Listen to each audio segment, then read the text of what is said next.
The clock is ticking, not for you, but for me.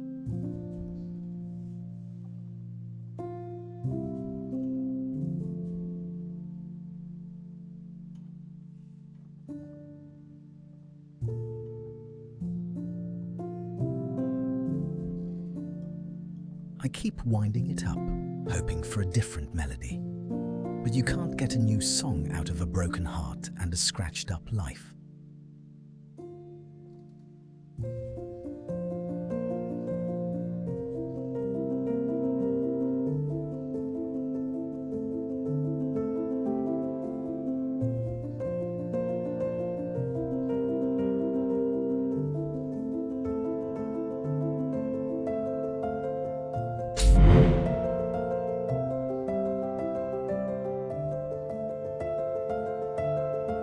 I've sat in this spot so long, the scribbles are starting to climb up my legs.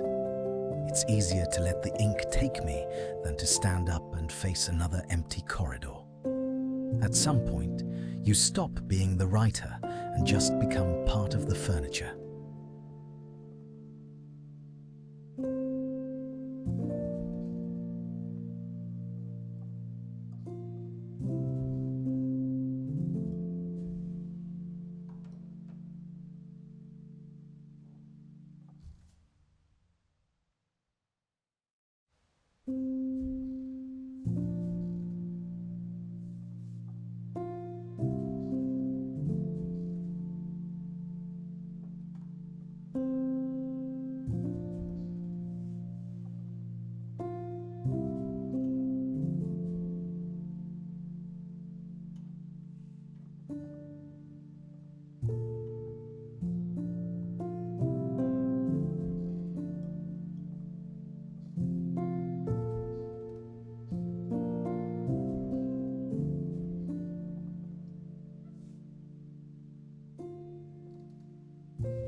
This desk is the only solid ground left in a sea of scribbles.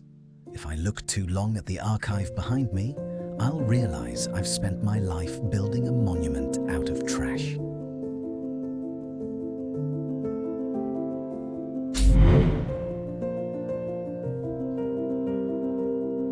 I expected a library of my achievements, but these shelves are as empty as my head on a Monday morning. The only thing left is that gold statue in the back, a heavy, silent prize for a race I didn't even want to run.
Every scribble on those walls was just a fragment of this one single image. I spent a lifetime lost in the details, terrified of the mess, never realizing that from far enough away, even chaos looks like art.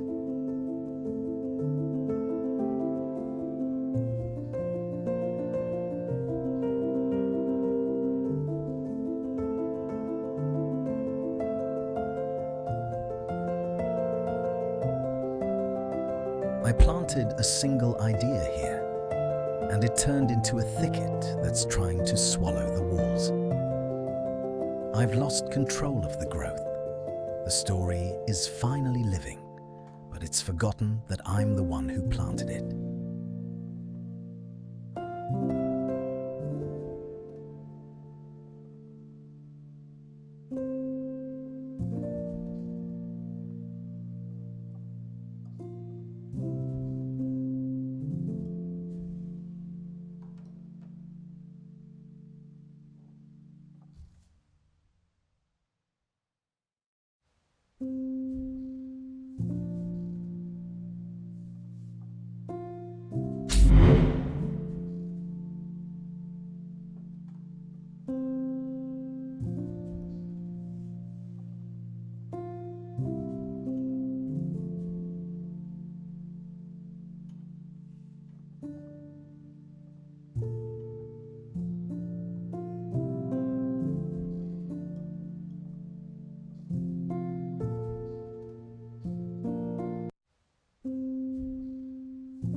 If I'm just a mote in the universe, at least I'm the center of Snickers' world whenever I walk through that front door.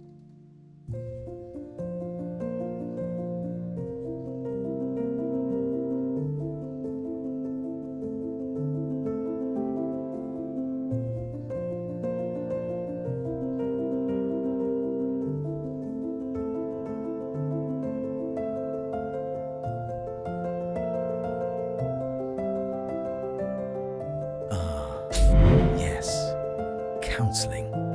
As if some stranger with a notepad could ever find the logic in a maze I spent 40 years carefully building.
I used to think my ideas were flat until I saw how a sculptor carves space out of nothing. That was the day I learned that my inspiration could grow into something solid, blocks of progress that I could finally stand on.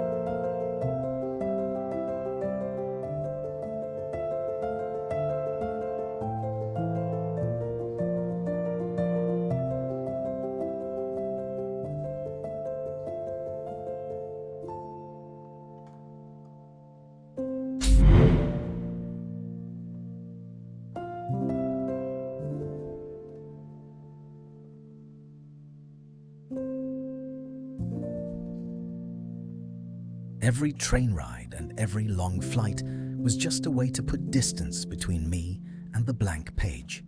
Now, all those miles have folded in on themselves, creating a map of a world that only exists in my head.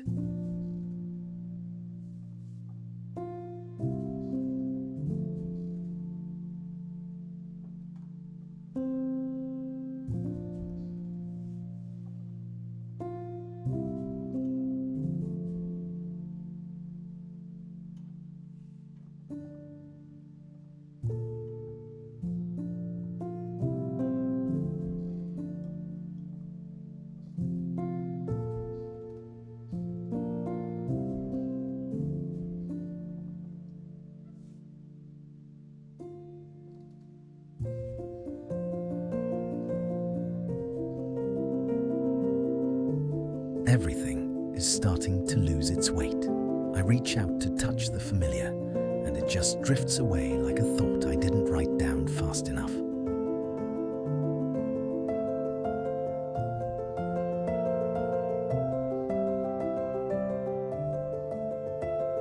I spent my life trying to play the perfect game, move by move, board by board. But true inspiration isn't about winning or losing. It's about the moment you realize the pieces are light enough to fly, and the board was only ever a suggestion.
Beyond the paper walls and the ink-stained glass, the monkeys are waiting.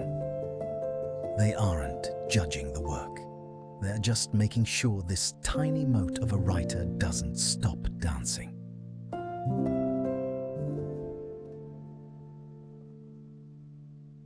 Inspiration is a hungry thing. It demands a quiet house and empty chairs to thrive.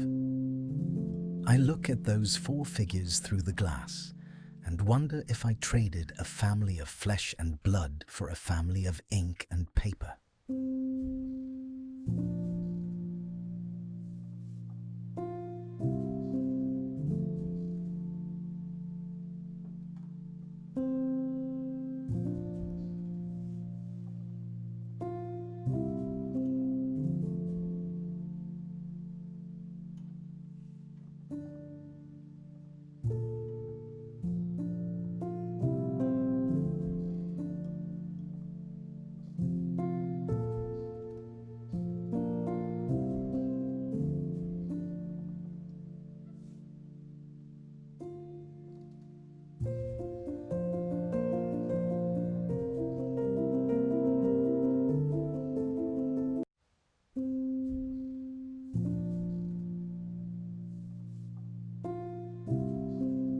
The walls don't feel like a cage anymore.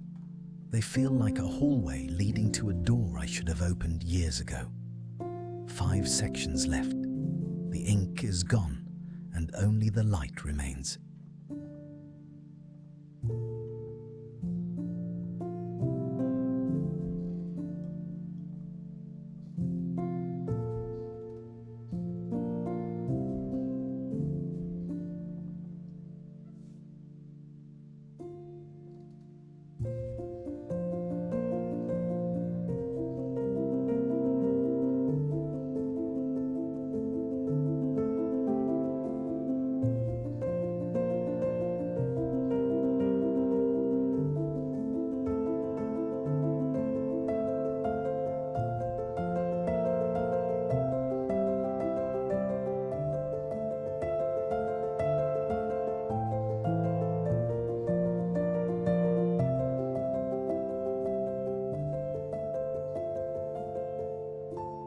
I've spent so long bracing for a fall that I forgot how it feels to simply arrive.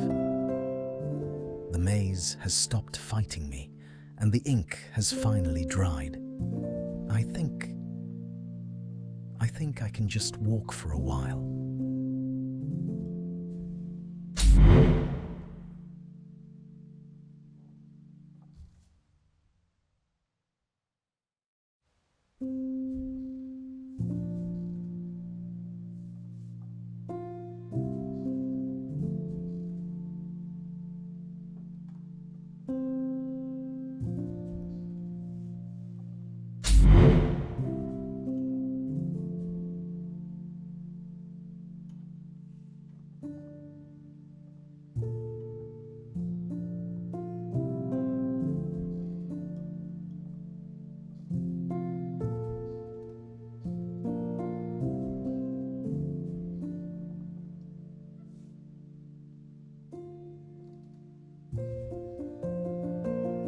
I used to fight the canvas, trying to force the paint to tell a story it didn't want to tell. Now, I just move the frame until the world makes sense, and for a second, the fog lifts.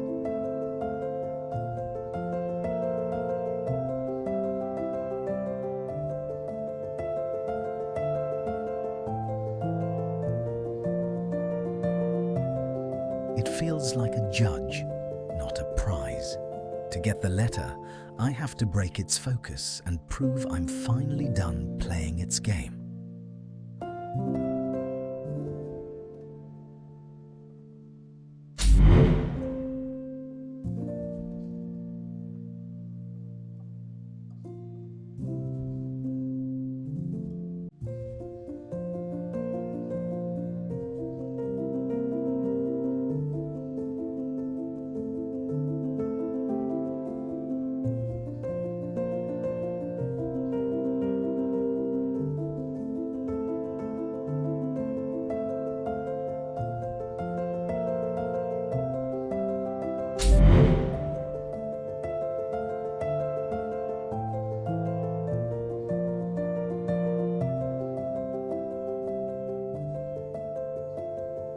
I've spent years pushing this weight uphill, one sentence at a time.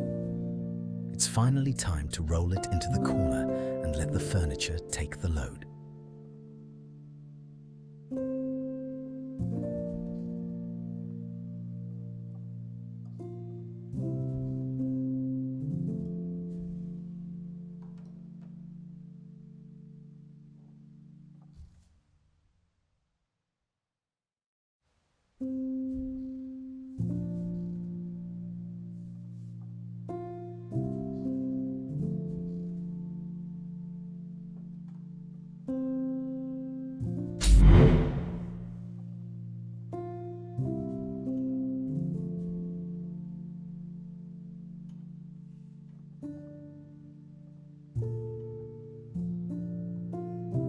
I spent 3 lifetimes building a world big enough to prove I wasn't small.